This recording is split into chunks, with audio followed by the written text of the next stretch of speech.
Vamos a presentar al ponente. Ya hemos dicho los avisos fundamentales, pero al final los presenciales damos algún aviso más.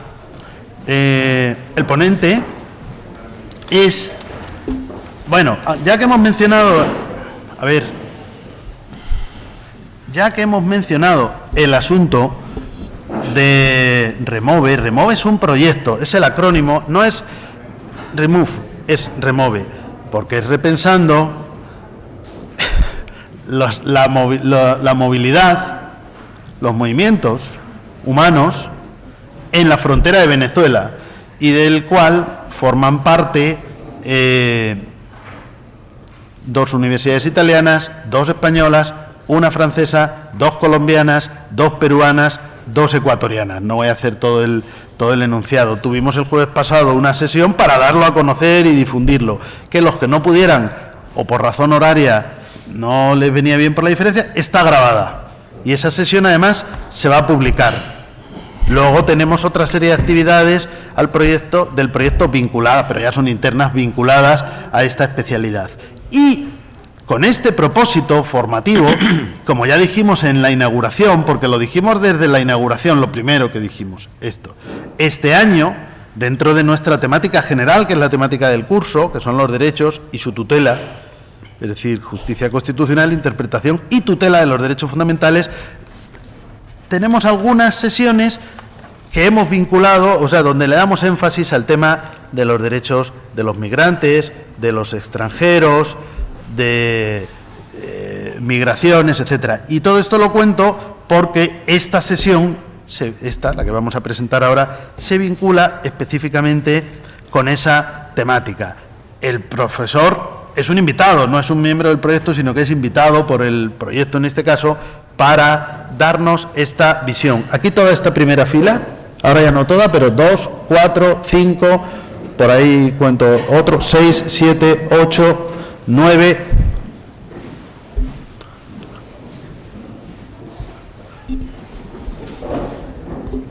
aquí otros 2 y aquí otros 2 también.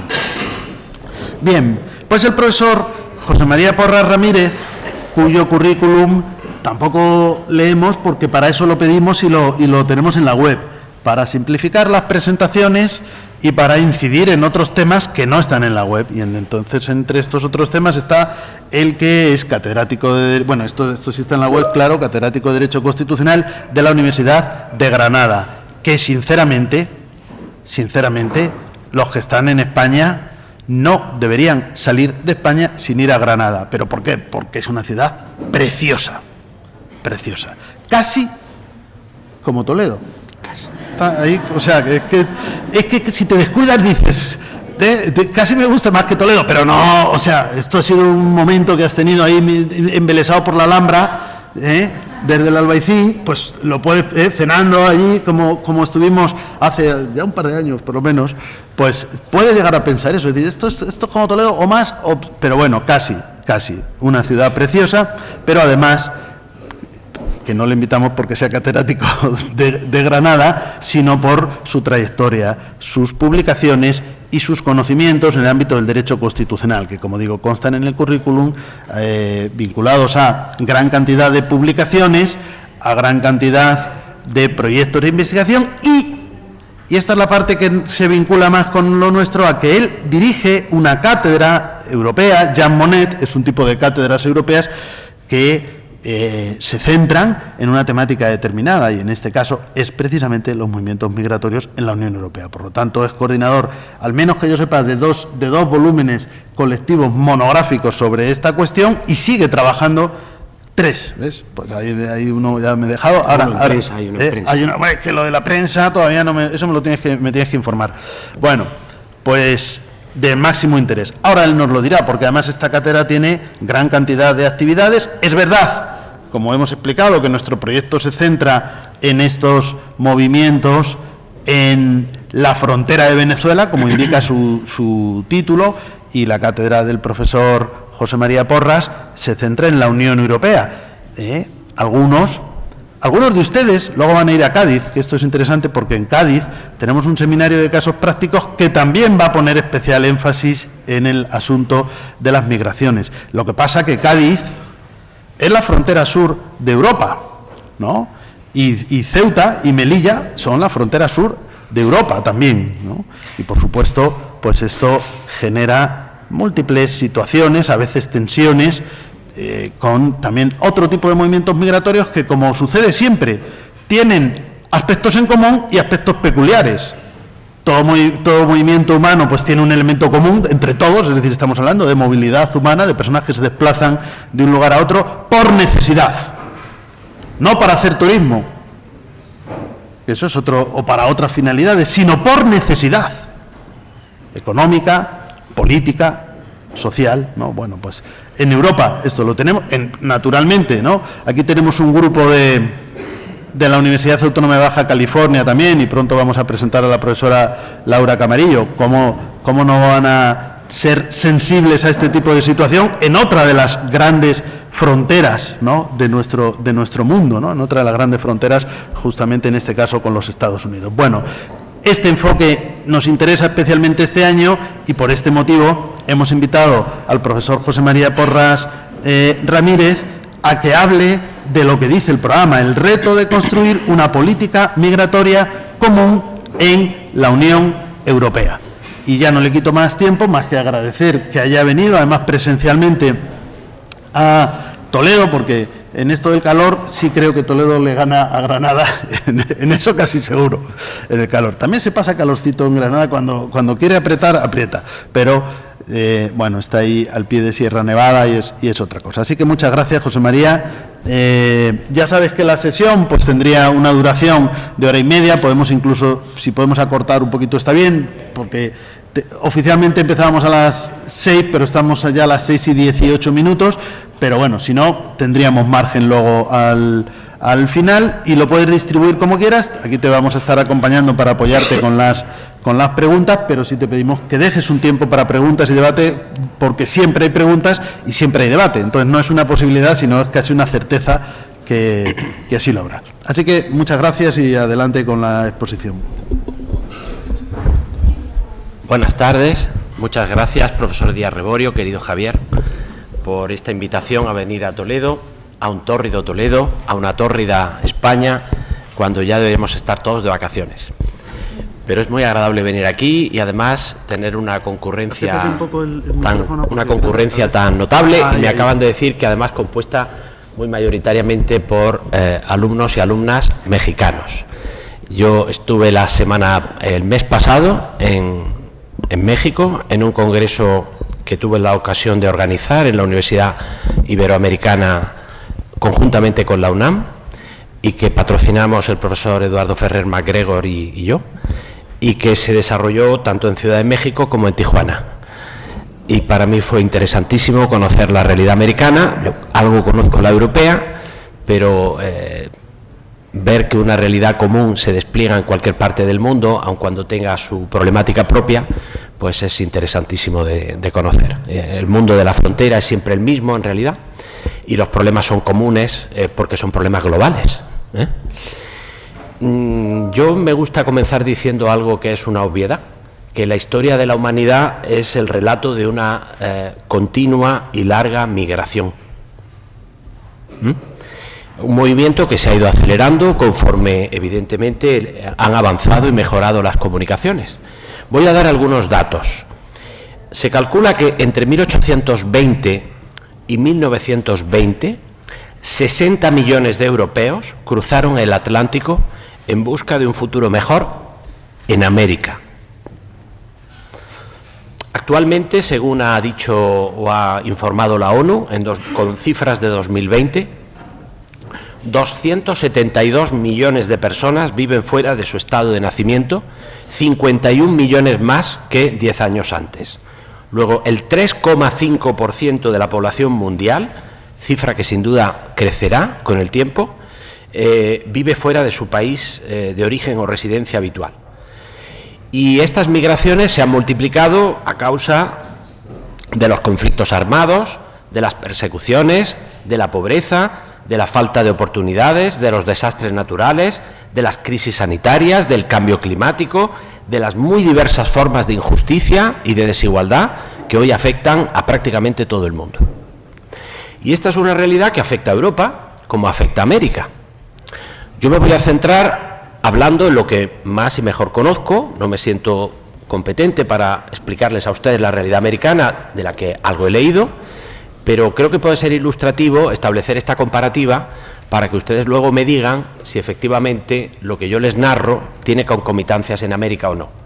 Y si los europeos, que hemos construido un sistema normativo para tratar de dar respuesta a esta problemática, podemos ser útiles de alguna manera, sin ninguna voluntad de predominio ni de enseñanza de ningún tipo, porque la idiosincrasia americana es la que es y la europea la propia, para aprender mutuamente de nuestras distintas experiencias y, por tanto, abordar un problema como este, un fenómeno que es global, que es consustancial a la globalización y que, por tanto, es un hecho social que aumentará y se hará cada vez más frecuente en el mundo conforme este avance. Bueno, en Europa hay una crisis migratoria actual, muy conocida, de gran repercusión, porque está vinculada además a una guerra, la guerra de Ucrania, la guerra que está acaeciendo ahora en Ucrania. En este momento se calcula que casi 6 millones de personas han abandonado su país de origen o residencia, como es Ucrania, a partir del 24 de febrero de este año. 6 millones de personas han salido de golpe de Ucrania. Los europeos nos echamos las manos a la cabeza en 2015, cuando se desarrolló la guerra civil en Siria. Europa es una isla de prosperidad rodeada de un cinturón de miseria. Toda África y Oriente Medio y parte del este de Europa son regímenes fallidos, asolados por guerras civiles, por hambrunas, por situaciones catastróficas de cualquier índole. Pues bien, en 2015 se produjo una migración masiva procedente de Siria, cuando la guerra civil en aquel país se desató. Y nos echamos todos las manos a la cabeza, parecía que nos iban a invadir los sirios, los afganos, los iraquíes, y que esa situación de prosperidad en la que los europeos vivíamos se iba a ver de algún modo amenazada. Los partidos de extrema derecha aumentaron sus expectativas de voto, la xenofobia se extendió, el discurso de odio, y se pensó que había que construir una suerte de Europa fortaleza para evitar o para dificultar que todas esas personas penetraran en nuestras sociedades opulentas y las desestabilizaran. Esa amenaza llegó a ser tan estigmatizada que incluso en algunos países tan próximos y aparentemente desarrollados como Italia llegaron a incorporar a su Código Penal tipos delictivos expresamente dirigidos a sancionar a los migrantes irregulares, es decir, aquellas personas que no consiguen el estatuto de asilo y refugio y que, por tanto, huyendo de una situación, nadie huye de su país, nadie va o escapa de su país porque le va bien en él, ejerce lo que el artículo 13 de la Declaración Universal de Derechos Humanos llama el derecho a migrar, un derecho que hoy es más que performativo, prospectivo, porque no se puede hacer realidad, porque los países ponemos diques, fronteras o límites de toda índole para perseguir y evitar que la migración tenga lugar, y esto es un hecho común y que podemos advertir tanto en Europa como en América. Europa, sobre todo a partir de la guerra de los Balcanes, en el año 99, se dotó de un cuerpo de normas que mejora el derecho internacional humanitario, que está radicado sobre todo en la Convención de Ginebra, y de acuerdo con el cual se define, y esto se produjo en un clima de Guerra Fría que asolaba Europa en los años 50, cuando una persona podía obtener el estatuto de refugiado y por tanto se podía hacer merecedor de un estatuto de asilo. Tenía que demostrar que esa persona estaba siendo perseguida y que huía de una situación tasadamente definida en la Convención de Ginebra de 1950, situación que se ha visto claramente desbordada porque hoy las personas básicamente no solo huyen por razones políticas, que también, el caso venezolano es muy elocuente, pero la mayoría de las personas lo que buscan es escapar de una situación de miseria, de desigualdad, de falta de oportunidades. Hay una brecha enorme entre la situación económica que vive Europa o la que se vive en Marruecos. Y esas personas ven la televisión europea y ven cómo pueden vivir sus hijos si escapan de la realidad a la cual se ven ellos amenazados. Lo que les estoy diciendo, ustedes pueden cambiarle los nombres y ponérselo de manera distinta. Y donde digo Marruecos, pues pueden decir El Salvador, Guatemala, Honduras, pueden decir Venezuela, y pueden decir por qué esas personas huyen de sus países, organizan caravanas, cruzan México, donde unos se quieren quedar, pero otros no. La gran mayoría lo que quiere es cruzar la frontera, porque tienen familiares, amigos, o perciben que los Estados Unidos pues de Norteamérica pueden tener mayores oportunidades. Esta situación es común al mundo. Europa pensó este problema antes, no mejor, sino antes, y se dotó de un cuerpo de normas lleno de luces y de sombras, a través de las cuales trata de dar respuesta a una problemática que, como digo, es creciente, porque los países del sur de Europa, estoy hablando de España, estoy hablando de Malta, estoy hablando de Italia y estoy hablando de Grecia, son países de llegada de toda la emigración africana, subsahariana, países que están sometidos a hambrunas continuas, a guerras civiles terribles, y personas que se juegan la vida, que cruzan 4.000 kilómetros, que pagan a una organización criminal su transporte para, a lo mejor al cabo de un año o dos, llegar a las fronteras de Europa y jugarse literalmente la vida cruzando los 15 kilómetros del estrecho en una frágil embarcación por la cual han pagado todo lo que tenían, más lo que han comprometido seguir pagando, a costa de que los lleven al territorio europeo, donde se les vende que van a poder vivir en una situación mejor. Y Europa les recibe, ¿cómo les recibe? Pues Europa les recibe mal. Europa les recibe rechazándolos. Europa dice que si no cumplen con los tasados requisitos que se establecen en la Convención de Ginebra, por el cual se les puede reconocer como refugiados y por tanto como asilados, o en su defecto como beneficiarios de protección subsidiaria, es decir, cuando no pueden demostrarlo, pero huyen de una situación que da lugar a que si regresan a su país de origen o residencia su vida está en riesgo, o su integridad física y moral lo está, esas personas pueden ser o no acogidas en ese sentido. Pues bien, la Unión Europea, a partir de la guerra de los Balcanes, que fue el primer momento a partir del cual se produjo un flujo migratorio importante, como consecuencia de esa guerra que se desató en aquella parte de Europa, dictó una serie de normas para tratar de dar respuesta a quienes demandan protección internacional en sus países. Al principio esas normas eran generosas, esas normas se interpretaban de manera extensiva, pero hoy lamentablemente, como consecuencia del clima social que Europa vive y político, que ha hecho que los partidos de extrema derecha aumenten sus expectativas de resultados, pensemos los resultados de la señora Le Pen en Francia, pensemos en Italia, lo que es la Liga, pensemos en Vox en España, pensemos en partidos de extrema derecha que hacen causa de la inmigración para denostarla y para interpretar que esta lo que viene es alterar el equilibrio social y la cohesión social. Por miedo a esa migración que paradójicamente Europa tanto necesita, porque Europa sufre un suicidio demográfico, esto es importante decirlo, desde el año 2015 en Europa muere más gente que la que nace,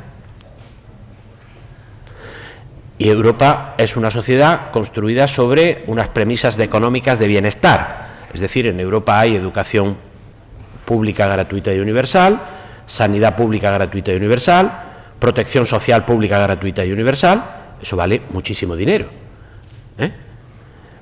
Para pagar esos servicios sociales, para mantener esas cotas de bienestar social y económico al que el europeo se ha acostumbrado a partir de la Segunda Guerra Mundial, hacen falta tres cotizantes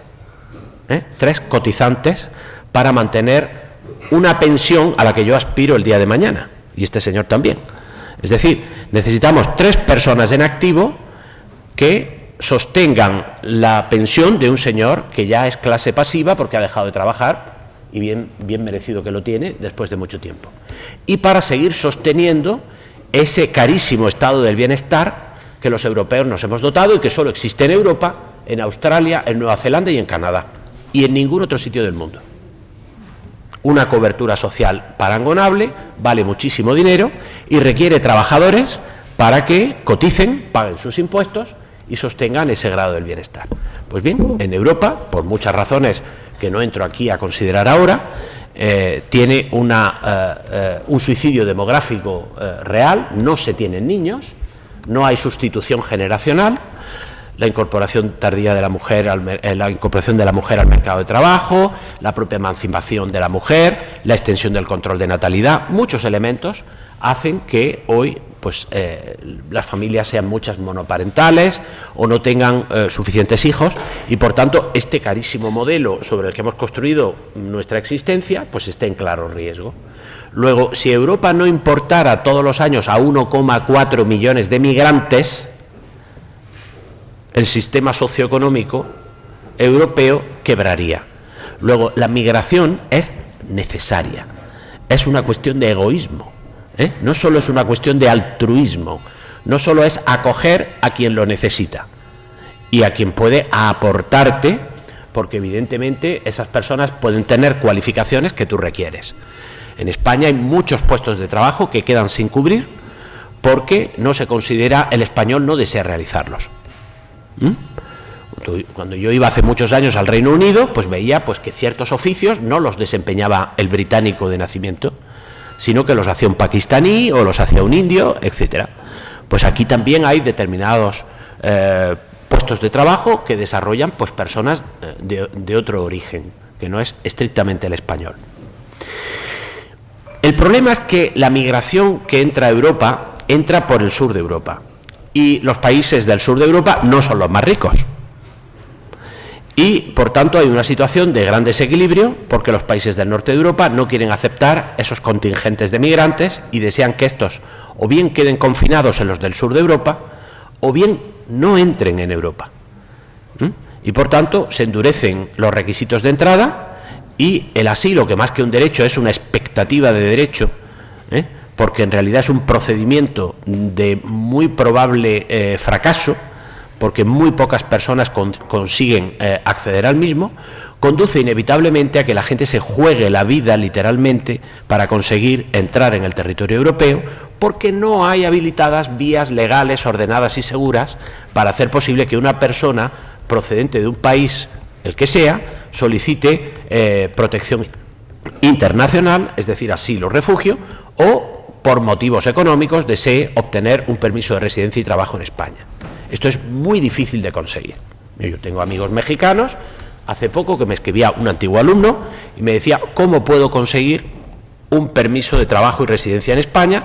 ¿Cómo puedo como abogado ejercer en España y ganarme la vida? Por la razón que digo, pues lo tienes muy complicado. Tienes que homologar el título, se tiene que apostillar, se tiene que reconocer, te tienes que colegiar y vamos a ver qué dificultades te ponen para que tú puedas establecerte en este país, más allá de obtener el visado de entrada de 90 días que tiene cualquier turista. Luego Europa responde de manera cicatera, egoísta y obstaculizante a todos aquellos que quieren entrar en sus fronteras pese a paradójicamente necesitarlos. Pues bien, esto contrasta de manera escandalosa con la reacción que Europa ha tenido hacia Ucrania. Europa ha abierto sus puertas a los ucranianos, hasta el punto de que se calcula que en un par de meses puede haber 10 millones de ucranianos que residen legalmente en territorio europeo. ¿Por qué Europa le abre las puertas a los ucranianos y no le abre las puertas a personas que tienen otro origen? ¿Por qué? ¿Por qué este ejercicio de solidaridad? ¿Por qué Europa aplica la Directiva de Protección Temporal y permite que todos los ucranianos disfruten de un pasaporte biométrico por el cual no se les exige visado de entrada y tienen derecho de libre circulación por el territorio de los 27 países de la Unión Europea? Pueden establecerse, pueden solicitar un empleo, tienen derecho a una prestación o una remuneración sustitutiva hasta que no encuentren un puesto de trabajo digno, tienen derecho a que se les proporcione alojamiento, tienen derecho a acceder a las prestaciones del sistema sanitario completas, tienen derecho a que se escolarice a sus hijos o a los adultos que así lo necesiten, tienen derecho a que se les enseñe el idioma del país donde se radiquen, ¿Tienen derecho a la reagrupación familiar? 10 millones de personas. ¿Por qué este ejercicio de solidaridad? Desde el 24 de febrero acá, ¿por qué nadie se rasga las vestiduras diciendo que va a quebrar la sociedad europea? Porque de la noche al día entran 10 millones de personas. 4,5 millones se han establecido en Polonia. Polonia es un país que no ha aceptado ni un migrante sirio, afgano, iraquí, ni uno. Construyó una valla fronteriza, todos los mexicanos saben de lo que estoy hablando, tipo Trump, y no dejó que pasara nadie. Lo mismo hizo Hungría. Pues de esos 10 millones, casi 5 millones se han quedado en Polonia. El ucraniano y el polaco es un idioma prácticamente el mismo. Tienen una enorme afinidad cultural, religiosa y de toda índole. Bueno, pues los polacos les han abierto sus puertas con fondos europeos y los ucranianos se han establecido y no hay nadie que se queje de ello, no hay nadie que denuncie esa situación, que hable de que van a destruir la sociedad polaca, que están desbordando la asistencia hospitalaria, que están haciendo que los colegios sean invivibles, etcétera, etcétera. ¿Por qué esta demostración obscena de solidaridad hacia los ucranianos? ¿Y por qué esa respuesta no se da en siquiera parecida medida en relación a personas que huyen de guerras horribles que circundan el territorio europeo? Siria vive una guerra horrible, Afganistán, Irak, Libia vive una situación de guerra civil horrible, y la gente legítimamente no quiere que sus hijos sigan viviendo en un país donde no tienen futuro. ¿Por qué Europa le cierra sus puertas a las personas que proceden de otras nacionalidades de países de África o de Asia Menor? ¿Y por qué en cambio se las abre a Ucrania? No es una pregunta retórica. Podemos hablar de eso luego, en el debate. ¿Por qué tantas facilidades? Europa cuenta con una directiva de protección temporal cuando se produce una catástrofe humanitaria. O sea, Europa tenía una respuesta normativa a un problema que se había dado, porque la crisis siria volcó, insisto, casi 2 millones de personas que entraron rápidamente en territorio europeo y que suscitaron primero una reacción muy generosa por parte de Alemania, como quizás recuerden, pero después un cierre completo de fronteras. Y el acuerdo de un vergonzoso acuerdo con Turquía, la Unión Europea le ha pagado 12.000 millones de euros a Turquía para que no deje pasar a nadie a las islas griegas, para que crucen. Esto es como si Estados Unidos le paga a México para que no deje que pase nadie de Centroamérica, ningún hondureño, ningún nicaragüense, ningún venezolano, y que se los quede en México. Y yo a cambio te pago. Externalizo el control de las fronteras y por tanto tú creas auténticos campos de concentración donde ubicas a esas personas que yo no quiero de ninguna manera recibir. Esta situación se está generalizando. Países como Gran Bretaña, que ya no forma parte de la Unión Europea, le está pagando a países como Ruanda mucho dinero para que frene la migración y se quede con esas personas. España lo está haciendo con Marruecos, a cambio de un viraje en su política exterior, en una situación de crisis energética que lo hace pues especialmente delicada esa decisión. España ha reconocido la soberanía de Marruecos sobre el Sáhara, antigua colonia española, a cambio de que Marruecos frene la migración que a través de sus fronteras quiere penetrar en Europa. Acuerdos de esa índole ha firmado Italia con Libia, España con Marruecos y Mauritania, y con otros países del norte de África, para que retengan a los migrantes a cambio de dinero. Esa es una situación perversa, porque esos regímenes, que además no son regímenes políticos democráticos, sino dictatoriales, van a ver alimentadas e incrementadas sus exigencias de manera reiterada y continua, elevando las mismas, cuando los países europeos no satisfagan sus demandas. Luego, la Unión Europea se encuentra coaccionada por esos países a cambio de evitar la entrada en sus fronteras de personas a las que no desea recibir.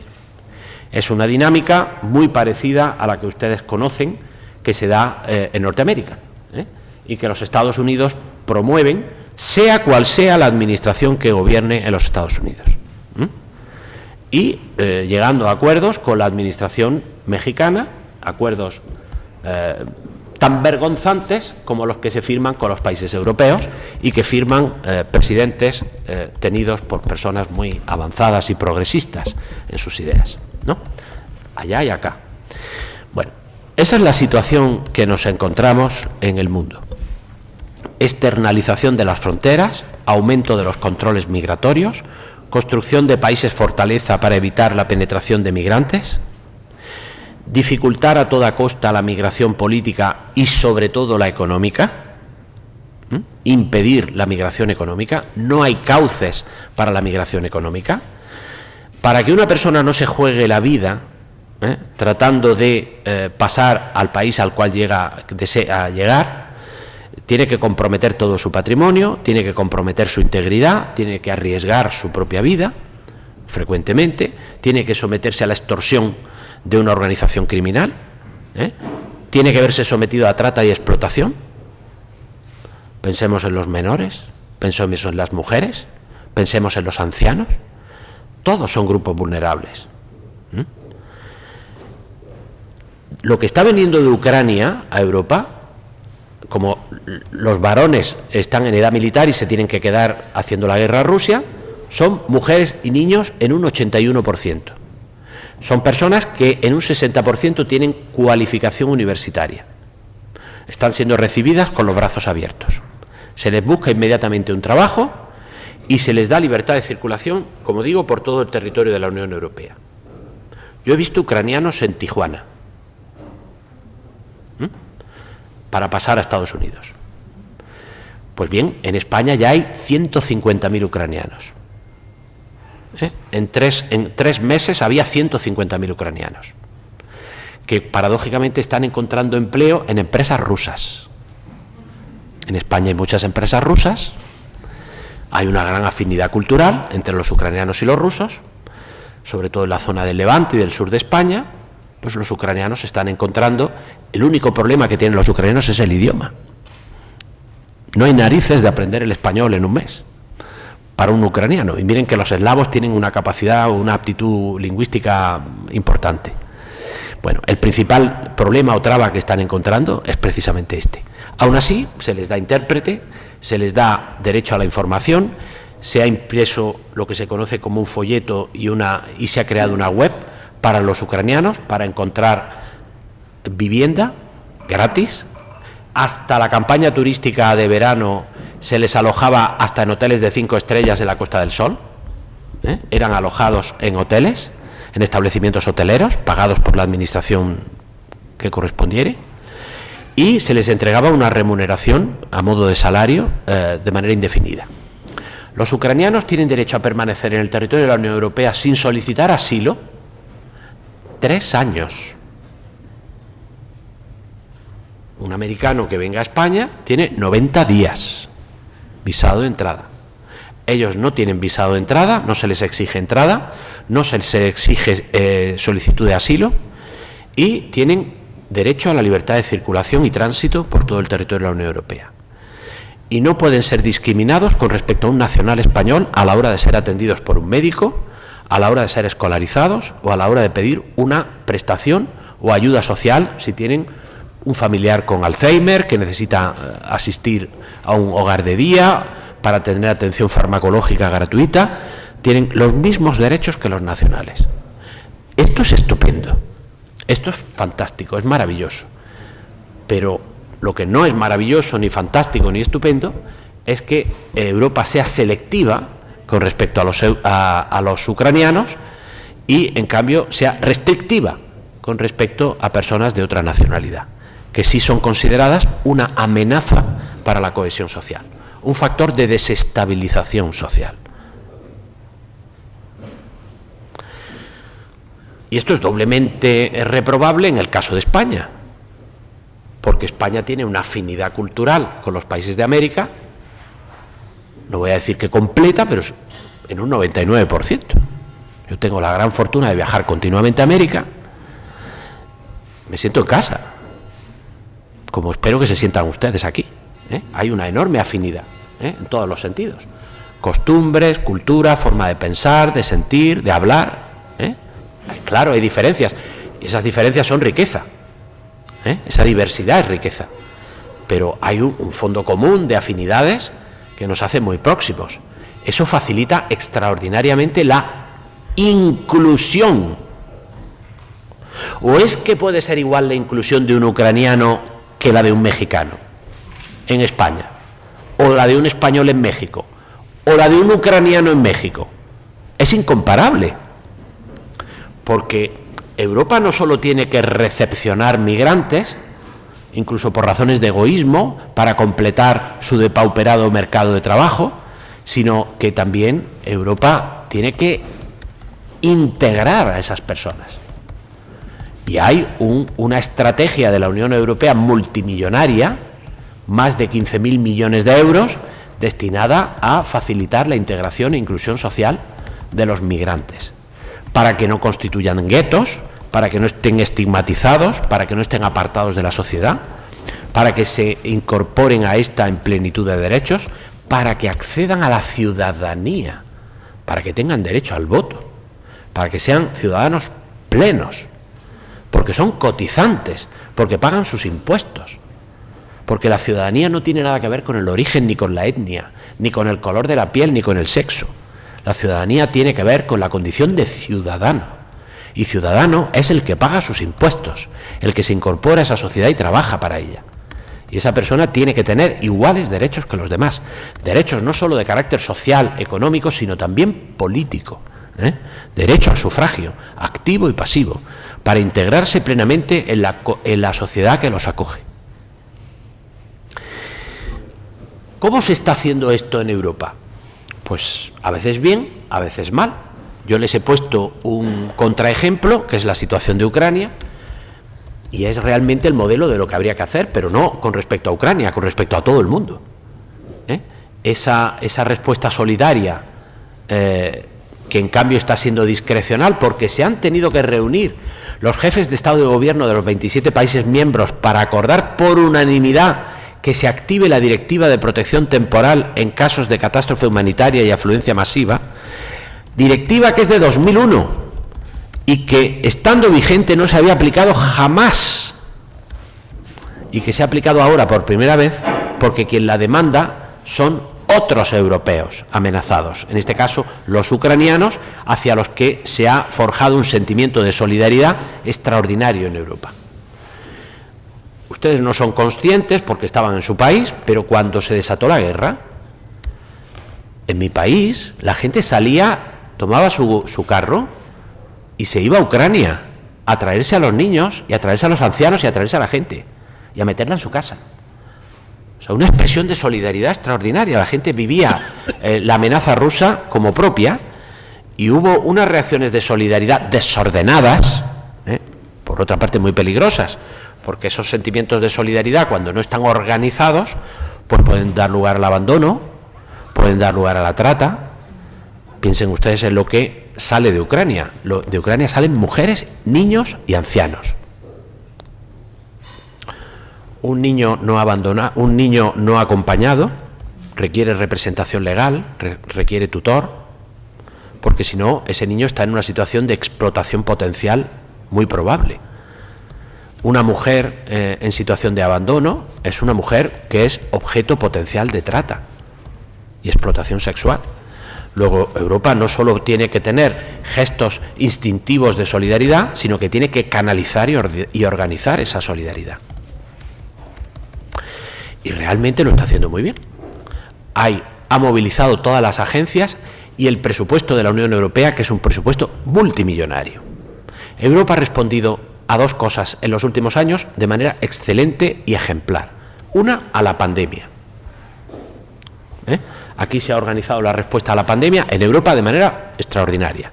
La producción de vacunas. Yo vengo de América, hace poco de un país muy al sur de ustedes, muy al sur de ustedes, el que está más al sur. y acudí a una sesión me invitaron al Comité de Asuntos Exteriores del Senado argentino, y entonces pues allí me hablaban de la catástrofe de lo que había sido el reparto de vacunas, el proceso de vacunación, las vacunas que las habían puesto a los ciudadanos, la Sputnik, la China, la no sé cuánto, vacunas que en Europa no están homologadas, pues no tienen demostrada capacidad de protección. Y Europa, como es un ejemplo de integración regional, pudo negociar de tú a tú con Pfizer, con Moderna, con Johnson, no como negocia un país con una multinacional que lo duplica o triplica en presupuesto, sino que los 27 países europeos son la primera potencia económica de la Tierra y por tanto pueden imponerle sus condiciones a una gran multinacional farmacéutica y pueden conseguir que las vacunas mejores lleguen a toda la población y sean repartidas rápida y efectivamente. Yo esto lo decía a modo de provocación allí en el Senado argentino. Decía, bueno, es que aquí ha sido una catástrofe porque a nosotros nos han impuesto las condiciones y hemos tenido que comprar Sputnik y comprar la China porque las condiciones que nos ponían las otras multinacionales farmacéuticas no nos las podíamos permitir. Luego, la integración regional es una necesidad. Aunque México es un país de tamaño continental, es un país pequeño en relación a una multinacional. Entonces no puede negociar de tú a tú con una multinacional. Entonces los procesos de integración son necesarios en el mundo, en ese sentido. También para afrontar la migración. Los procesos migratorios no le incumben a México. Las caravanas que surgen de Venezuela no son un problema de México, son un problema de toda Centroamérica y de Norteamérica. Luego, solo soluciones integradas y comunes pueden dar respuesta eficaz a un problema que es común. Europa está intentándolo en relación a la migración y está intentando, de acuerdo con los pactos de Naciones Unidas, crear cauces legales y seguros de llegada de personas, contratación en origen, a través del sistema consular y diplomático, es decir, España que necesita ingenieros, pues en el Consulado de Ciudad de México pone un anuncio y dice necesito 100 ingenieros industriales y esos 100 ingenieros pueden venir a través de una forma legal, ordenada y segura y no tienen que afrontar las consecuencias de la migración ilegal. Es decir, no tienen que jugarse la vida o no tienen que penetrar en el país a través de un visado de turista y luego quedarse ilegalmente en el país buscando un empleo para el que están sobrecualificados. Porque lo triste es ver a un ingeniero pues trabajando de operario en una obra, porque esa persona tiene una gran cualificación. Pues eso es lo que está pasando, que hay muchas personas que provienen de México o que provienen de Argentina, que no pueden trabajar como médico, que no pueden trabajar como ingeniero, que no pueden trabajar conforme a su cualificación y aptitudes, porque no han entrado a través de una vía legal, ordenada y segura en el país. Por tanto, lo que hay que promover es ese otro cauce, porque la espiral de migración ilegal es consecuencia de que no existan cauces ordenados, legales y seguros en ese sentido. ¿Cuál es el ejemplo? Alemania. Alemania acaba de regularizar a 100.000 migrantes irregulares que llevan 5 años en su país. Les exige un conocimiento básico de alemán y alguna cualificación que puedan acreditar. Luego Alemania ha regularizado a 100.000 personas. Alemania es perfectamente consciente de lo que dije al principio. Quiere mantener su carísimo estado del bienestar, del cual están muy orgullosos, y necesitan mano de obra. Si los alemanes no tienen niños, pues los niños habrá que traerlos de fuera. Necesitaremos gente que trabaje y que realice los trabajos que a lo mejor nosotros ya no queremos realizar. Pero necesitamos cotizantes. ¿Para qué? Pues para que se mantenga el estado del bienestar que nuestros padres nos dotaron. Solo esas políticas de traída y ordenación de la migración regular tienen éxito.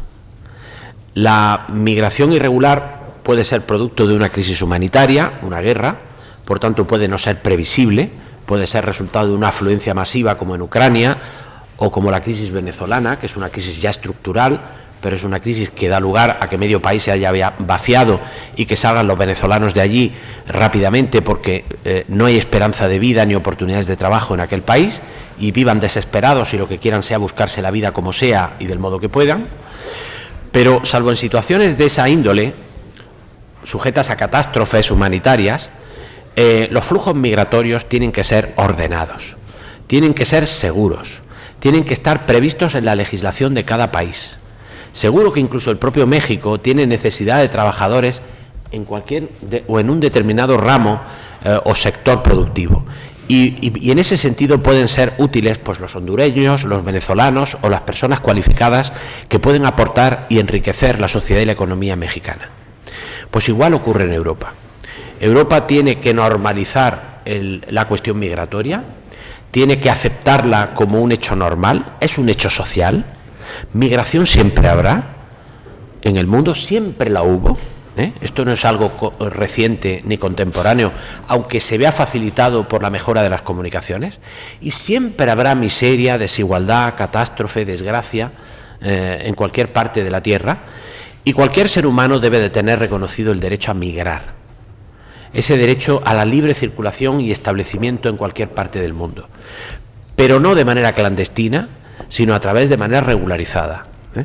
Y yo creo que esa es una apuesta que tenemos que hacer.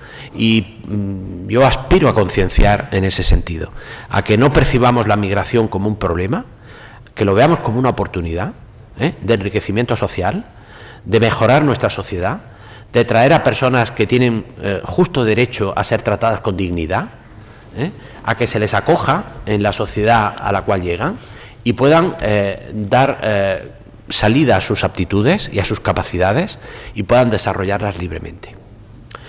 Bueno, yo no me quiero exceder y creo que es más interesante porque creo que es un tema de candente actualidad, que lo hablemos y que ustedes me digan qué piensan al respecto y podamos debatir o hablar en voz alta, que me parece más interesante que estar oyéndome a mí. Muchas de las cosas que he dicho están escritas, ¿no?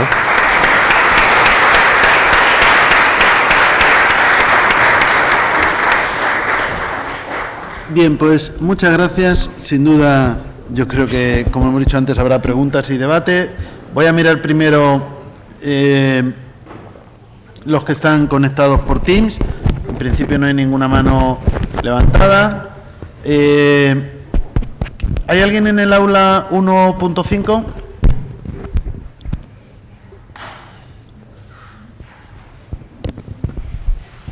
Sí, aquí hay varios, pero prefiero dar prioridad a los que no están presencial para que no piensen que nos olvidamos de ellos. De momento tenemos a Wendy González Araya. A ver quién quiere intervenir aquí para que tengamos una situación aproximada. 1, 2, 3, 4, 5, 6.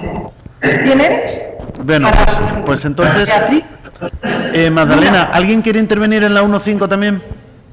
Sí, Beatriz Luna quiere intervenir. Bueno, pues entonces fíjate, tenemos 1, 2 y 6, 7, 8. 8. Lo que te voy a pedir que tomen nota o por ejemplo contestas primero 4 y luego otros 4, ¿no? Porque si vamos de uno en uno se nos va aquí. Sí, es lo que solemos hacer. Venga. Entonces, por ejemplo, primero 4 y luego 4. Entonces, primero Wendy González, después aula 1.5 y luego ya los de Oculus. Wendy.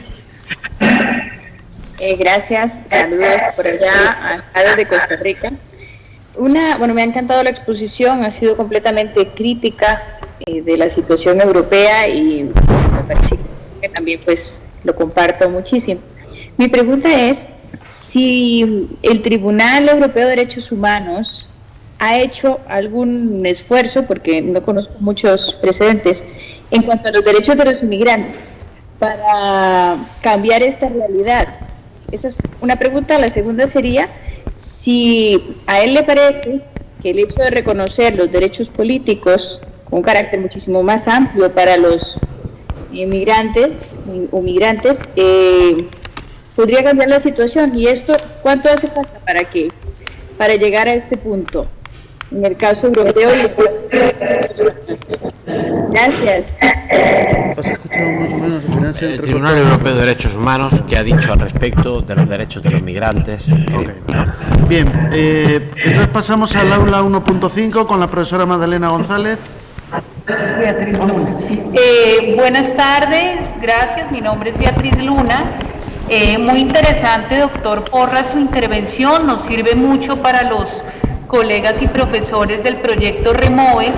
Yo quería preguntarle acerca del tema que usted nos menciona, muy crítico hoy en día, muy criticado, mejor, de la externalización de fronteras. Si eventualmente conoce casos donde los estados podrían ser responsables en materia de derechos humanos por haber permitido y en algunos casos fomentado el manejo de la externalización de fronteras. Muchas gracias. Muchas gracias. Y ahora ya aquí entramos en el aula. Estamos con Silvia. A ver, vuelven a levantar la mano. Más o menos, aquí ya el orden aproximado, pues no es fácil saberlo. Adelante. Gracias. Gloria Estrada de México, muchas felicidades, muchas gracias por esta visión en paralelo de lo que vivimos en América, y es muy importante reconocer que es un fenómeno mundial que debemos de resolver. Yo sí quisiera aclarar un punto y hacer una pregunta al respecto. México siempre ha recibido tradicionalmente dinero de Estados Unidos para detener la migración, ha sido un acuerdo al que ha llegado históricamente.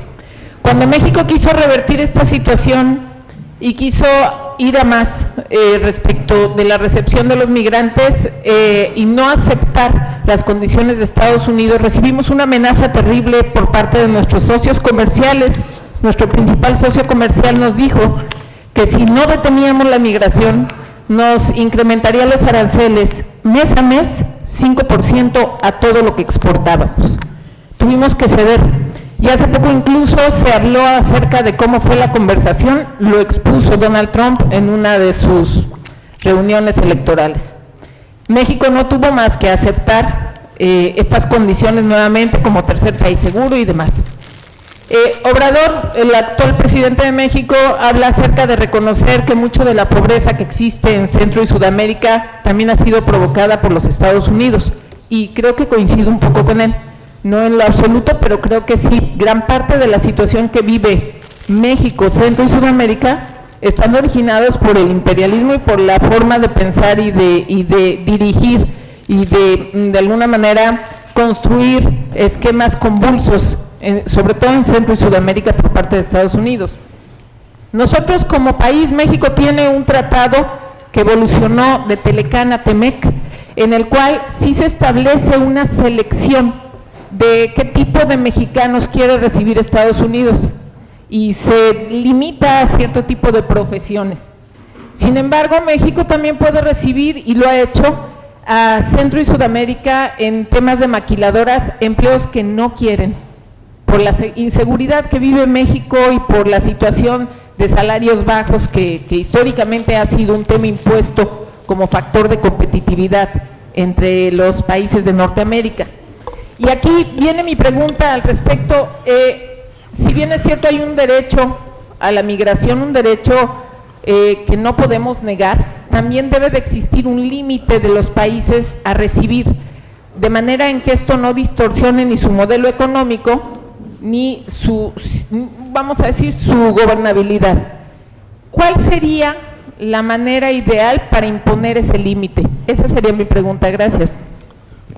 Gracias.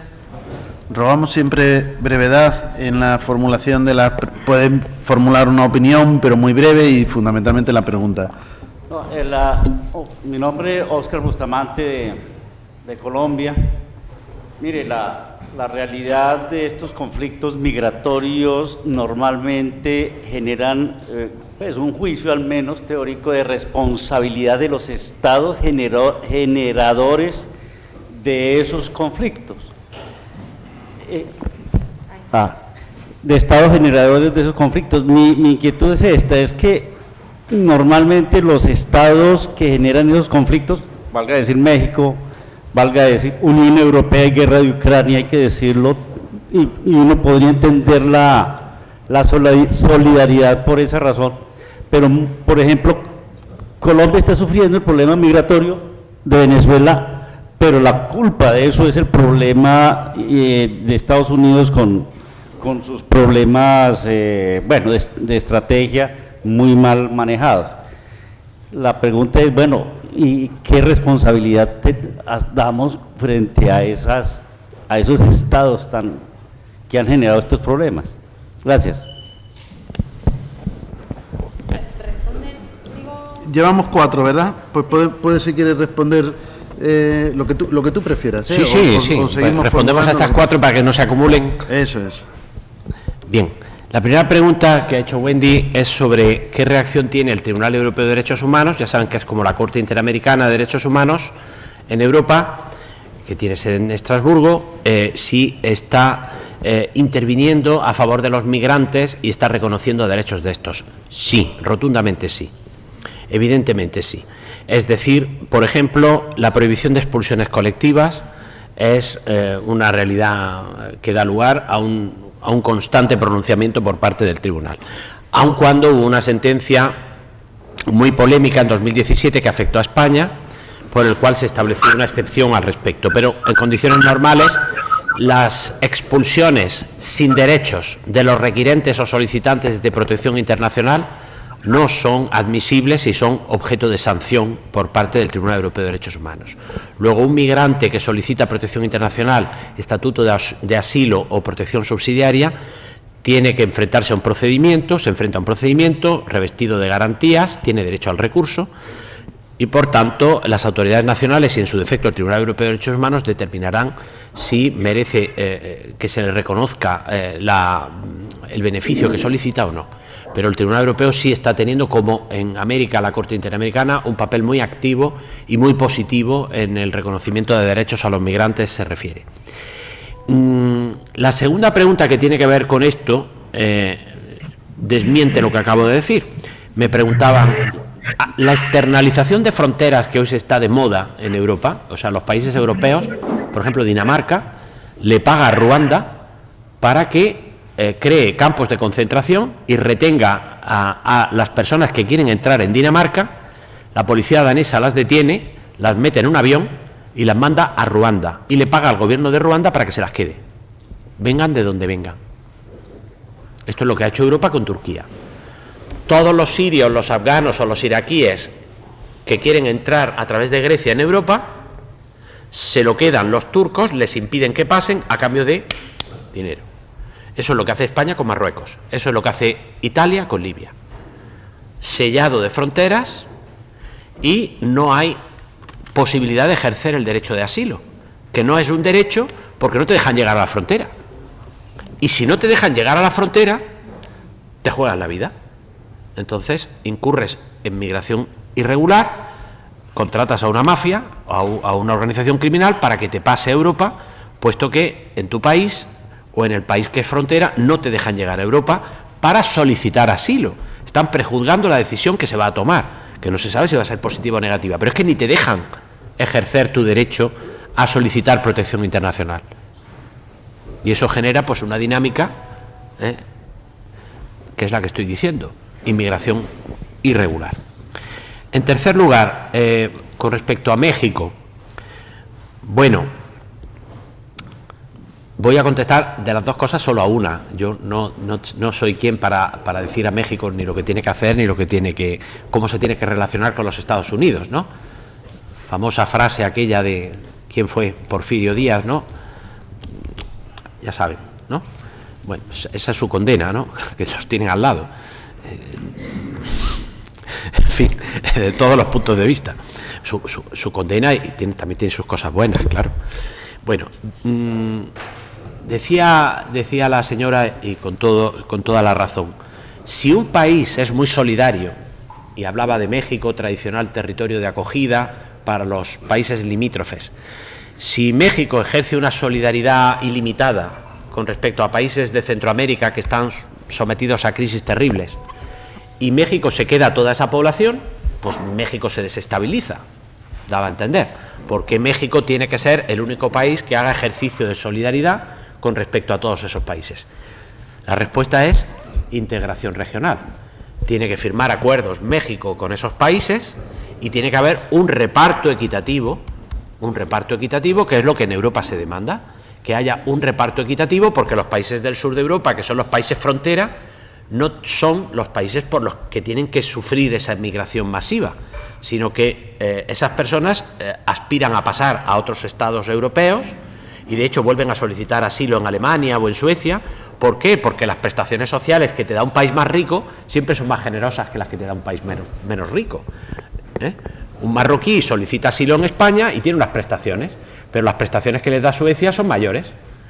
¿Qué hace el marroquí que ha entrado en España y ha obtenido asilo? Circular libremente por la Unión Europea, llegar a Suecia y pedir nuevamente asilo en Suecia. Eso se llama asylum shopping. Yo busco y ejerzo el asilo donde más me conviene. ¿Es legítimo? Perfectamente legítimo. ¿Cómo se compensa esta realidad? Pues estableciendo cuotas de reparto, en función del Producto Interior Bruto, del número de refugiados o de personas migrantes que acoge ese país, para que no todo el peso de la migración evidentemente caiga sobre la misma. Hay una migración digerible y hay una migración que cuando es masiva no es digerible. Y alguno estará pensando, ¿y cómo Polonia está digiriendo a 5 millones de ucranianos? ¿Cómo no se colapsan los hospitales, los colegios? Pues no hay un gobierno polaco que diga ni mu. Y Polonia se queja de todo.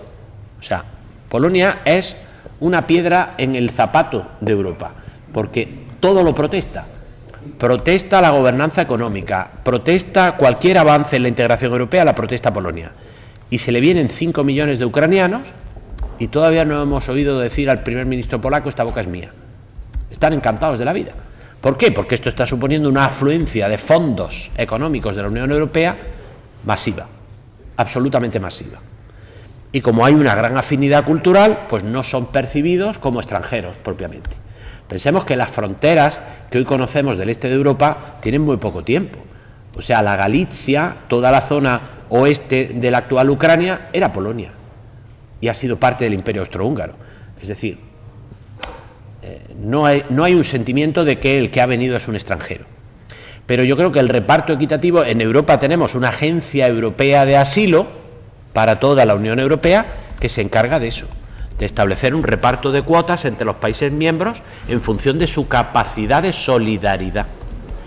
Y la población ucraniana que sale de Polonia y quiere establecerse en cualquier otro país de la Unión Europea, lo hace en función de la capacidad de los distintos países de la Unión Europea para dar trabajo, acogida, vivienda y protección a esas personas. Luego eso es un diseño racional. ¿Qué se puede aprender de esto? Pues todos estamos para aprender los unos de los otros, Nosotros muchos de los mexicanos, pues los mexicanos a lo mejor en esto pueden aprender, de que integrándose o firmando acuerdos con los países limítrofes, establecer cuotas de reparto, para que no toda la responsabilidad la tenga que digerir México, a lo mejor. Y en cuanto a lo de Colombia, bueno, decir que la crisis venezolana la ha causado Estados Unidos,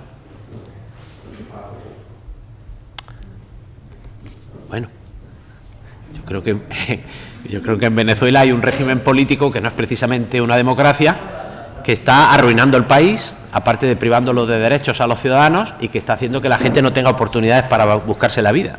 ¿Por qué la gente huye de su país? Pues porque no hay trabajo, porque las esperanzas de vida son cero, porque no hay libertad, porque te cierran los canales de televisión de la oposición, de los medios de prensa, todo.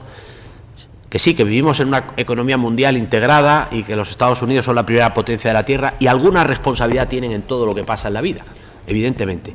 Pero este es un fácil cajón desastre al que todos acudimos y que en América se suele acudir mucho para echar la culpa de todo lo que nos sucede, ¿no? Todo lo que nos sucede es culpa de los Estados Unidos. Tienen mucha culpa en muchas cosas, pero bueno, yo creo que la principal culpa de lo que está pasando en Venezuela no lo tienen los Estados Unidos, lo tiene el régimen dictatorial venezolano. Sí, fatal. Sí, acaba repercutiendo en el pueblo venezolano, muy mal, sí. Pero que la salida de personas de Venezuela la está provocando el propio régimen político venezolano. Es causa evidente el régimen político venezolano. Que luego se sanciona al gobierno venezolano por parte de Estados Unidos y eso repercute en la población, evidentemente, como en Cuba. Como en Rusia. Ahora. Como en Rusia. Las sanciones de la Unión Europea a Rusia repercuten en el ruso, que encima está sufriendo una dictadura. Doblemente desgraciado esa persona. Sí. Buenas tardes, mi nombre es Rafael Quesada. Posiblemente mi pregunta es muy obvia, pero pareciera que hay una selección de migrantes buenos y malos, ¿no? Sí, sí, sí. En todos los países. En esa selección de migrantes buenos y malos, pareciera entonces que no hay una forma de cambiar esa percepción de la sociedad que tiene de las personas que están migrando a determinado país, si ello es ocasionado por los países, por las políticas públicas. Por ejemplo, el caso en Europa de los ucranianos, son bien recibidos. ¿Por qué? Por el hecho de ser europeos. Sin embargo, no son bien recibidos los africanos por el hecho de ser africanos, otro continente. Entonces, ¿qué manera hay de cambiar esa percepción en la sociedad? Si pues es originado, hay una directriz ya. Educación. Per se. Educación. Eliminar prejuicios. La xenofobia está basada en la ignorancia, en los prejuicios. Sería la academia. Muy terrible eso. Tres preguntitas más, si quieres agruparlas. Sí, agrupamos.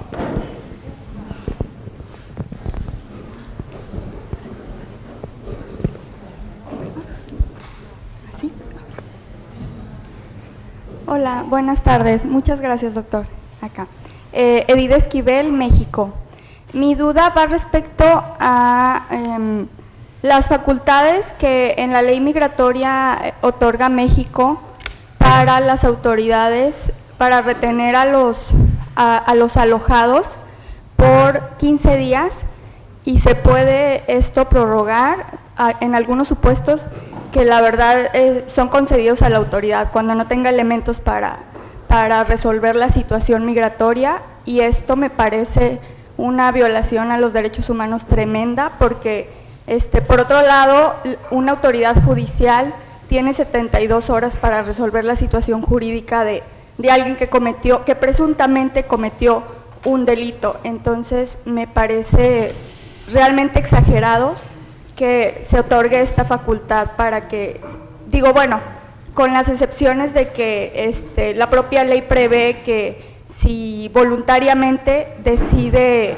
retornar a su país, también lo puede hacer, ese es el único supuesto, pero pues también ya lo comentó, son personas que corren peligro si regresan, y además también uno de los supuestos para prorrogar este tiempo es que no haya las condiciones para que pueda retornar a su país por cuestión de que no haya un tránsito viable en ese momento en el país. Entonces, pues, es básicamente saber su opinión al respecto. Gracias.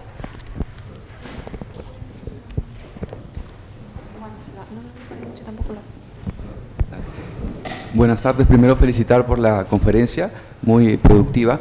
Mi pregunta va principalmente en la pregunta que usted había planteado. ¿Cuáles serán las causas para generar la exclusión del migrante europeo respecto del otro, ¿no?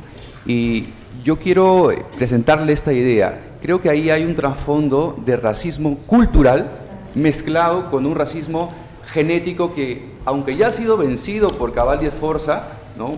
Obviamente la superioridad de razas ha sido ya, digamos, desmontada, no obstante subsiste aún en el ideario europeo. Eso por un lado. Y de otro lado quisiera preguntar también sobre los modelos de ciudadanía. Creo que también esa es una pregunta clave dentro del tema migratorio. Hay un modelo muy interesante que lo presenta el profesor Javier de Lucas sobre la ciudadanía basada en la residencia. ¿Qué opina sobre ello? Gracias. Hay 4 preguntas. ¿Puedo? Tres, una cuarta falta. Y así respondo una tanda. Hola, Aarón Segura de México. Creo que hizo una magnífica exposición del status quo de la situación, de cómo está Europa en estos momentos. Sin embargo, creo que deja de responder la pregunta fundamental, y creo que la dejó ahí como aguijón, que es ¿por qué a unos sí y a otros no? Que es a lo que ya referían varios compañeros. Bueno, cuando ocurre todo esto, pues uno es masoquista y revisa todavía las redes sociales y las opiniones tal vez más socorridas eran racismo y xenofobia. Pero me gustaría, yo estoy seguro que a estas alturas ya se escribieron ríos de tinta sobre las posibles causas de esto, pero me gustaría presentarle dos que a mi primera impresión me llevaron hacia ello, y son impresiones basadas en un par de falacias. La primera es que ante estados que tienen problemas internos, la gente piensa pues que arreglen sus problemas, no se les ve realmente como víctimas, porque hay una falsa asociación entre el Estado, o sus gobernantes si se quiere, y la población, de tal suerte que dicen pues, o sea, bronca tuya, arréglate y luego ya vemos, ¿no?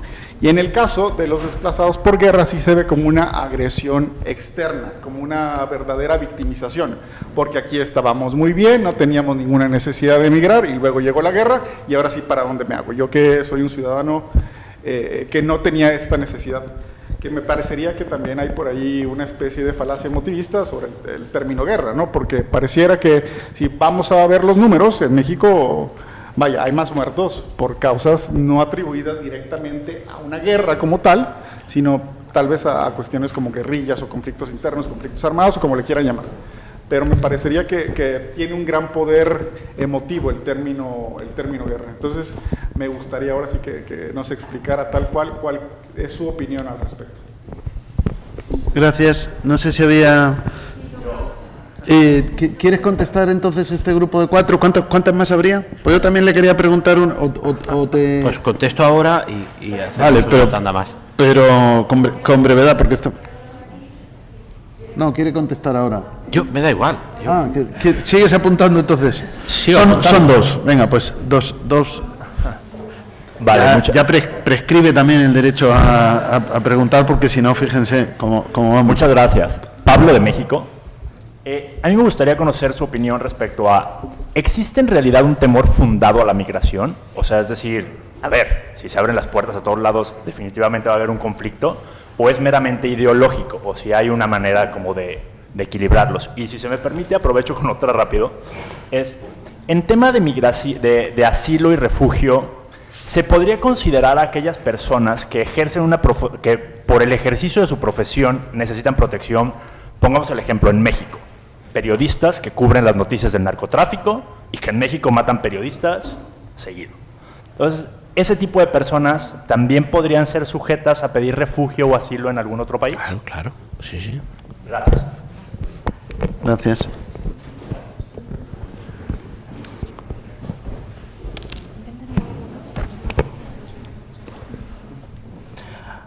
Hola, mi nombre es Eric Tufiño, de México.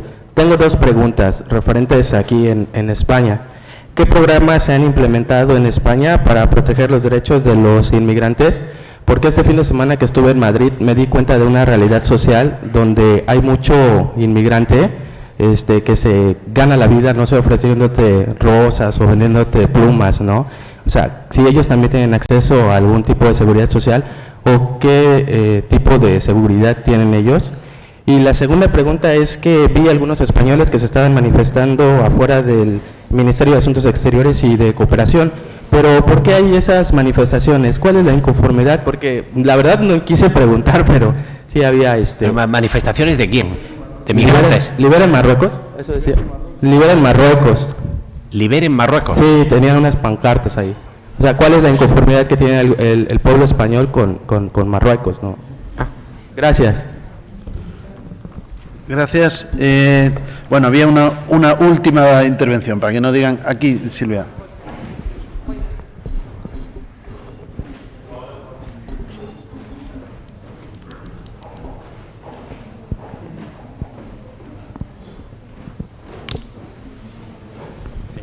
Gracias, buenas noches. Antonio Morales de México. Usted comentaba de esta responsabilidad social que tendrían los estados para literal generar políticas, normas para incluir a las personas migrantes. Yo soy mexicano y, por ejemplo, hay una percepción del mexicano de que no hay satisfacción de derechos fundamentales, como por ejemplo el trabajo. Entonces, ¿cómo le haríamos como para socialmente aceptar a personas en situación de migración con toda esta política de inclusión cuando los nacionales no lo tenemos? Es decir, ¿cómo equilibrar este derecho que me parece totalmente importantísimo cuando en nuestro país, bueno, en el caso de México, no se tiene ni siquiera para los mexicanos? Gracias. Bien, pues muchas gracias.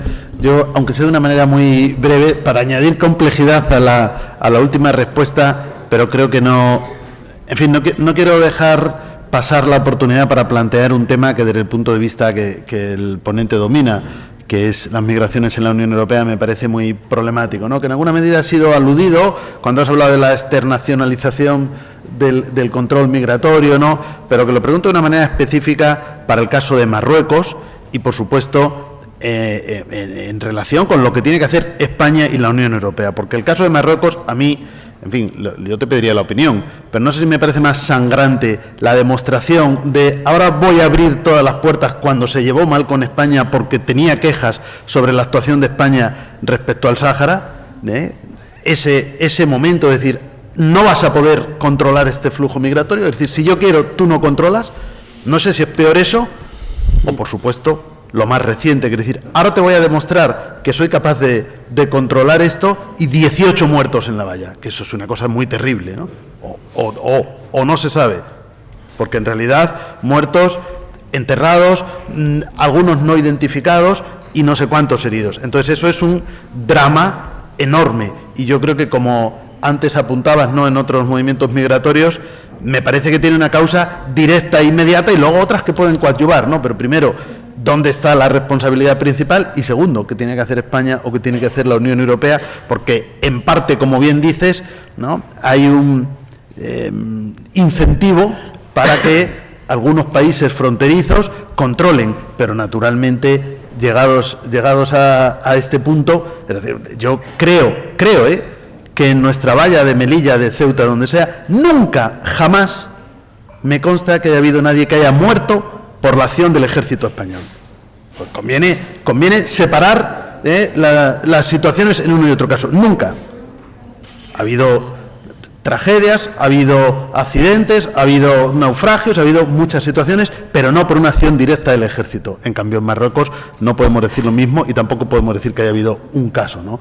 Entonces, ¿qué tiene que hacer? O sea, primero, ¿cuál sería tu valoración, ¿no?, de este tipo de vaivenes, ¿no? Es decir, ahora si quiero, no vas a poder controlar este flujo porque voy a abrir la puerta, y ahora si quiero, no te preocupes, que te lo voy a controlar para que no entren. ¿Y qué tiene que hacer España y qué tiene que hacer la Unión Europea en una situación de este tipo? Yo creo que esto es un drama que hemos vivido hace muy pocos días, y que yo creo que en España pues se ha sentido como una situación muy cercana, muy dramática, ¿no?, a muy poca distancia de nuestra frontera, ¿no?, aunque haya sido fuera del territorio de la Unión, y por supuesto pues tu opinión sería muy, muy interesante, ¿no?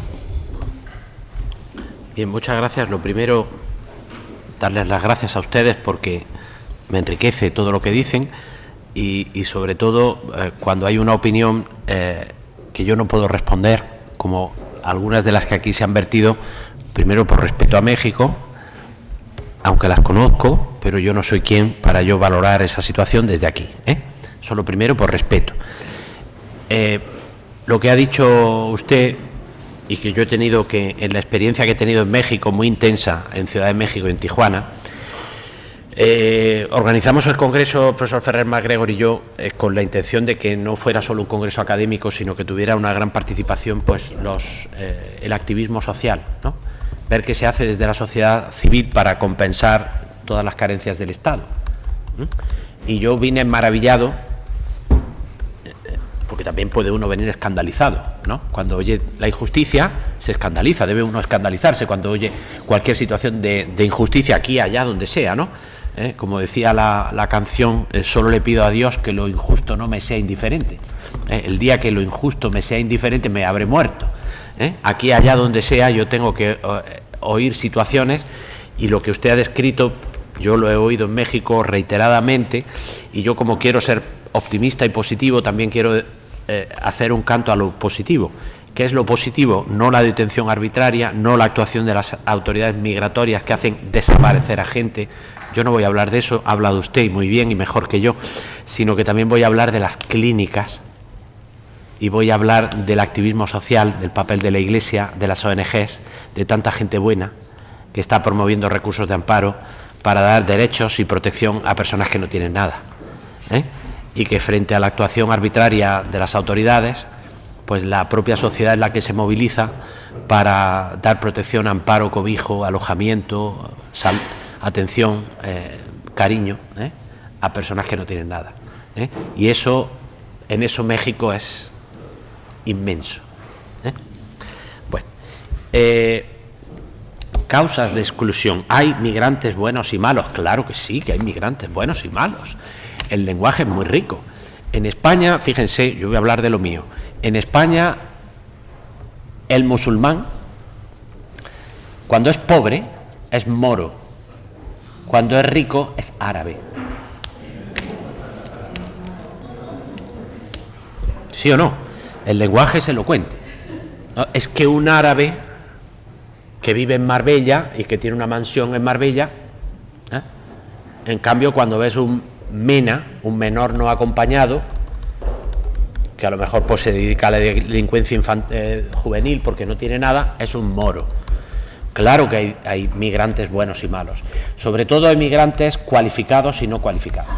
Cuando una persona no está cualificada, es estigmatizada, es considerada un paria social, es una persona que viene a vampirizar los sistemas sociales y a colapsar el sistema sanitario de atención educativa, y es denigrado socialmente y es convertido en diana en las redes sociales y objeto de discurso de odio. Es así de triste. Y a partir de ahí, evidentemente, por motivos ideológicos, que no genéticos ni culturales, se construye la estigmatización del colectivo migrante, evidentemente. La migración es buena cuando te viene un señor muy rico a establecerse en España y miren, en Madrid hay un colectivo de venezolanos multimillonarios que se han establecido en el barrio de Salamanca, es uno de los barrios más ricos de Madrid, y que han comprado propiedades inmobiliarias por cantidades astronómicas. Esos venezolanos son héroes sociales, acogidos con los brazos abiertos. En cambio, ese venezolano que ustedes en Colombia ven que limpia el parabrisas del carro en el semáforo,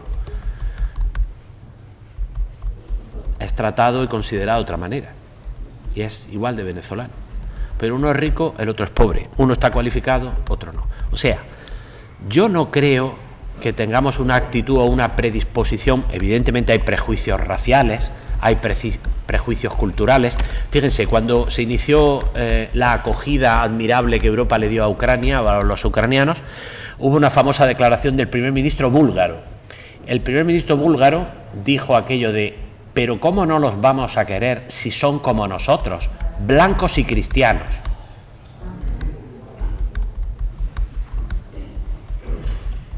La respuesta es elocuente. Si son como nosotros, blancos y cristianos, ¿cómo van a ser como los sirios? De otra religión, una religión cruel, que tal y cual, que hace esto. Todos los musulmanes son convertidos por esos partidos xenófobos de extrema derecha en terroristas islámicos que practican la yihad, que vejan y quitan derechos a las mujeres y a los niños. En parte hay una parte de verdad, evidentemente, ¿no? Pero se mete en un mismo saco a todos por igual y se denigra a un colectivo íntegro y se establecen prejuicios. Claro que hay clichés y hay prejuicios, y los hay en la propia América, entre los países de América, hacia los venezolanos pobres. Claro que los hay, que están estigmatizados, o en la Argentina hacia los bolivianos. O sea, cuando la migración es una migración no cualificada y es una migración pobre, esa migración no es bien vista por la sociedad. En cambio, cuando los migrantes que vienen pues tienen cualificación o están adinerados, pues mira, ha venido un colombiano aquí de vecino mío que es ingeniero de telecomunicaciones, vamos a invitarlo a cenar, tenemos que hacernos amigos, tal y cual. En cambio, pues si esa persona viene sin recursos, viene sin medios, enseguida el discurso es: Claro, ¿cómo me va a atender el médico rápido del sistema público de salud? Porque está colapsado, porque esto está lleno de migrantes que han venido a colapsar el sistema y que impiden que haya una atención pronta, eficaz, diligente, porque la culpa la tienen todos estos vagos que estamos sosteniendo con el dinero de todos, etcétera, etcétera. Esto no es ni español, ni mexicano, esto es la condición humana, que somos así, buenos y malos a la vez, somos de todo, capaces de lo mejor y de lo peor. Por tanto, las causas de la exclusión, las causas de la xenofobia, hombre, yo creo que sí, hay un uso político de la migración. La migración está siendo usada políticamente. Lo que decía el profesor Díaz Reborio es elocuente. Marruecos hace un uso político de la migración. O tú satisfaces lo que yo te pido, que puede ser dinero. Fíjense, Europa tiene un fondo fiduciario para África, supuestamente para ayudar a desarrollar a países económicamente miserables. En realidad, ese fondo fiduciario para África se está entregando a los déspotas que gobiernan esas tiranías para que las metan en sus cuentas de Suiza, a cambio de que esas personas sean gendarmes o policías de la migración. Porque un subsahariano que viene del África Negra hasta llegar al Magreb, pues tiene que cruzar 4.000 o 5.000 kilómetros. Si tú interpones a la policía a cambio de dinero, no te llega y no te crea un problema. Luego, un uso político de la migración hay. De hecho, según sean buenas o malas las relaciones de España con Marruecos, vienen más o menos, se abre más o menos el grifo de la migración y de la penetración de migrantes irregulares. ¿España contenta a Marruecos y reconoce su soberanía sobre el Sáhara? Marruecos impide que pase ningún potencial migrante a España. ¿Cómo? Pues como lo hace una dictadura, incluso pegando tiros, asesinando a 18 personas, e impidiendo que lleguen al límite de la valla fronteriza, incluso a tiros. Ese es el precio. Claro, es un precio que nunca se va a poder satisfacer, porque estas dictaduras, que les importa completamente un bledo la situación de su población, lo único que van a buscar es mayores exigencias. España prácticamente ha roto relaciones diplomáticas con Argelia, siendo Argelia quien nos suministra gas, y estamos en guerra en Ucrania, y España necesita el gas no ruso, que no lo tenemos, no viene, el gas que recibe España no viene de Rusia, viene de Argelia. Argelia está enemistada con Marruecos. Para resolver España el problema migratorio con Marruecos, reconoce la soberanía del Sáhara marroquí y rompe prácticamente negociaciones con Argelia, y Argelia ahora pues puede perfectamente decir, pues no hay gas para España el próximo invierno. Resuelves un problema, creas otro. Quien gobierna tiene la responsabilidad de luego rendir cuenta, ¿no?, ante los votantes. Unos sí, otros no, pues claro, unos sí, otros no. Esto es así. ¿Existe un temor fundado a los migrantes entre la población? Yo creo que no. Extendido y universal entre la población, no. Que hay capas de población que en España votan Vox, un partido de extrema derecha, que las últimas intenciones electorales dicen que está perdiendo apoyos. Pero este es un partido político que pertenece como a una especie de gran internacional de la extrema derecha, muy afecto a Trump, y que pues ha hecho de la causa de la migración, como Salvini en Italia, infundiendo en la población que sufre más una crisis económica, la idea de que no tienes prestaciones, o se te ha acabado el seguro de desempleo, o no recibes todos los subsidios que querrías, porque el Estado tiene que detraerlos y entregárselos a los migrantes.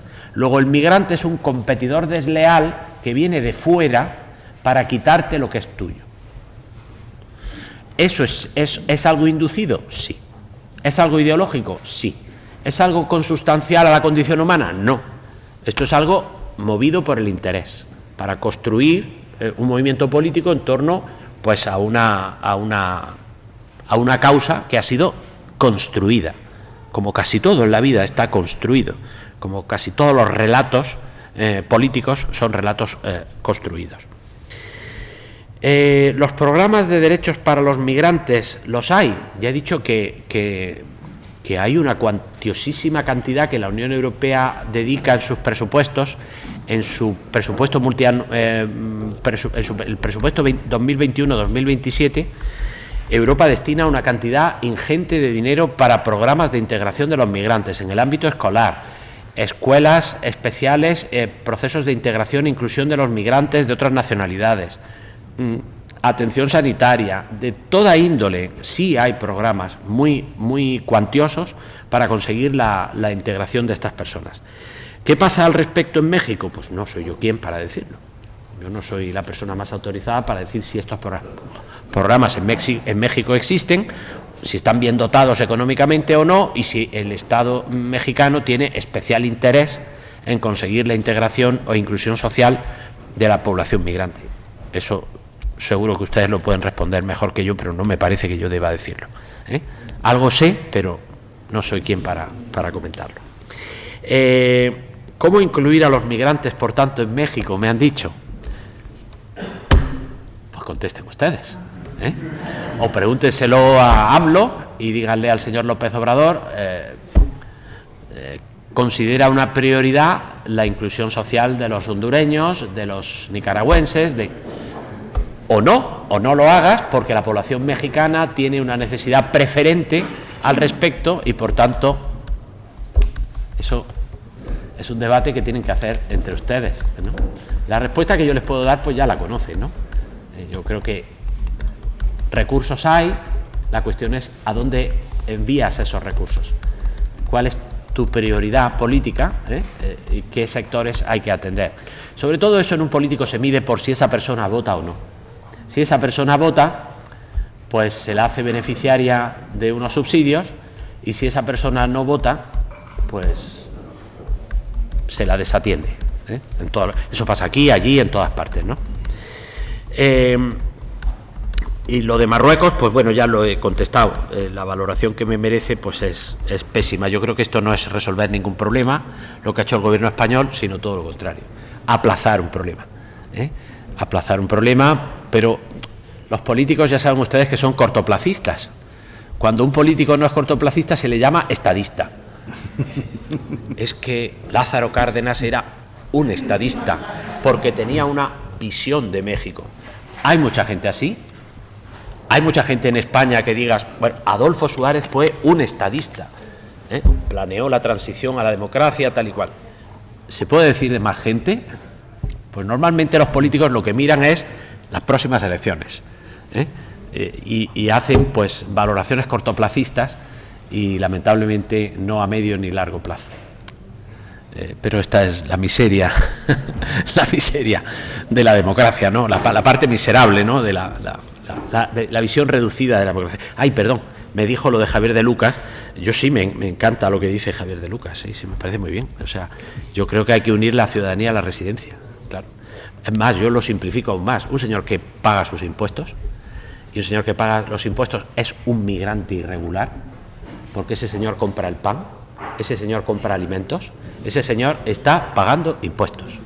Luego, del momento que ese señor está pagando impuestos, hay que regularizar su situación. Y en la regularización de su situación, por supuesto que hay que darle derechos propios de cualquier ciudadano, ¿eh? Y la residencia es un elemento clave. Lo que han hecho los alemanes: 5 años residente irregular en Alemania, ciudadano alemán. Que no lo hacen por altruismo, sino porque allí viven en una situación demográfica catastrófica.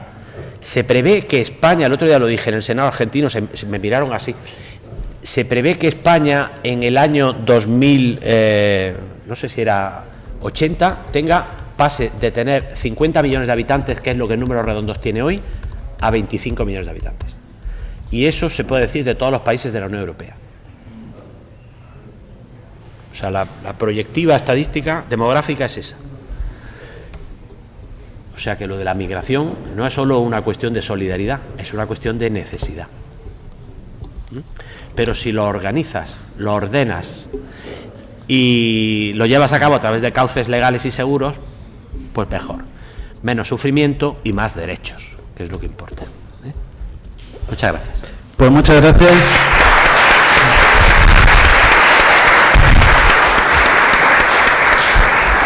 creo que ha sido una excelente ponencia que además ha abordado el tema desde el rigor, contemplando todas sus aristas, todas sus vertientes y facetas y, como digo, con seriedad y rigor y sin ningún tipo de sesgo. Yo por eso le felicito.